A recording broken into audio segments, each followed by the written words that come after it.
Ons is in Kommetjie, halfpad tussen Kaapstad en Kaappunt.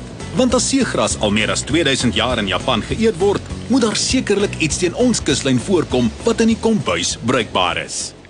Chef het vir my opdrag gegee om vars seegras in die hande te kry en daarvoor het ek hulp van 2 kenners ingeroep. En soos hulle sê, wie nie werkie, mag nie eet nie.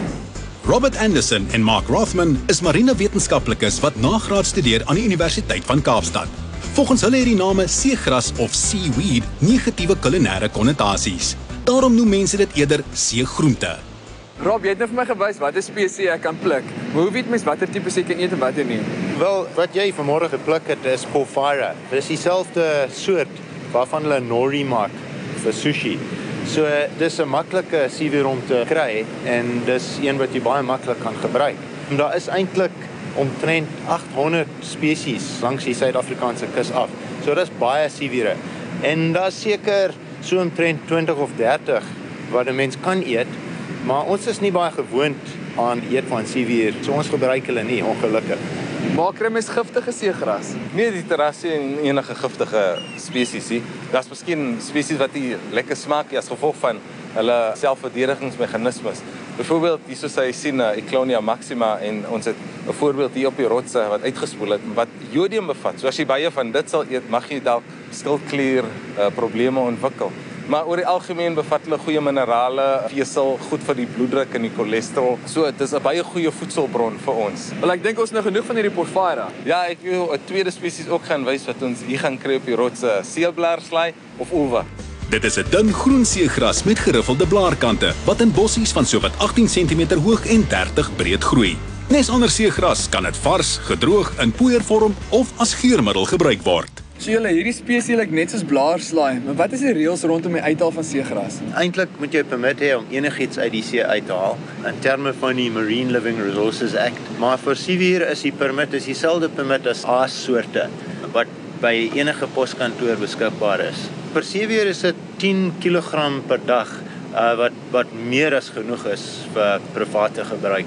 Hoe kan ek dit vashou? Wel Dieter, as jy dit so vars pluk, dan kan jy in 'n sakkie sit in die yskas en so vir 'n week hou. En as jy wil vries, weer eens in 'n sakkie en dan vir 'n maand daar so hou. Wel julle, ek het 'n chef wat by die kospotte vir my wag, so ek dink dis dat ek in die pad val. Eetbare seegroente word wêreldwyd in 3 groepe verdeel volgens kleur. Groen en blou seegras sluit in awenori en seeslaai. Dan is daar die bruin kombu en wakame en die rooi nori, karageen, duls en tengusa. Ons kook vandag by Whaleview Manor in die nabygeleë Simonstad. Anke Roux van die Fresh Living tydskrif het nie gras onder haar voete of is dit hande laat groei nie. As Anke, hier is jou seegras, ek hoop jy is tevrede. Wow man, dit lyk goed. Maar voor ons daarna toe gaan, hoekom proe jy nie eers my heerlike mosselpasta wat ek voorberei het met die Porphyra seegras nie? Proe nie heeltemal so sushi nie, maar het 'n definitiewe souterige seesmaak. Ja, ek het daai sommer net in 'n bietjie olie gebraai tot dit lekker bros was. Nou hoe berei mens nou hierdie seegras voor? Maar wat ons heel eers moet doen, is ons moet van die seegoggetjies ontslaa raak en dit doen jy deur om dit net in 'n bietjie skoon kraanwater te laat lê vir 'n rukkie en dit goed af te was. En dis om seker te maak dat ons nie ekstra proteïene inkry nie. Ja, net so. Ons sê dit lyk nou mooi skoon. Gaan ons begin met die Porphyra. Ja, ons gaan nou weer die Porphyra gebruik om 'n salmdis te maak. Ons gaan salmfilette gebruik en hulle toedraai in die Porphyra en dan hulle lekker braai. Wat ons heel eers gaan doen is ons gaan stroke van die seegras op ons bord neerlê. Dan gaan ons 'n stukkie salm opsit, 'n bietjie sout en peper, 'n bietjie suurlemoensap en dan gaan ons dit styf toedraai in die seegras. En dan gaan ons 'n pannetjie warm maak met 'n bietjie kookolie en 'n klein bietjie sesamiolie en dit braai tot dit lekker bros is, so 2 of 3 minute elke kant. En nog so klein bietjie rou in die middel wees dat dit nie droog word nie. As ons daarmee klaar is, laat ons dit rus vir 'n oomblik terwyl ons die sousie maak wat daarmee gaan.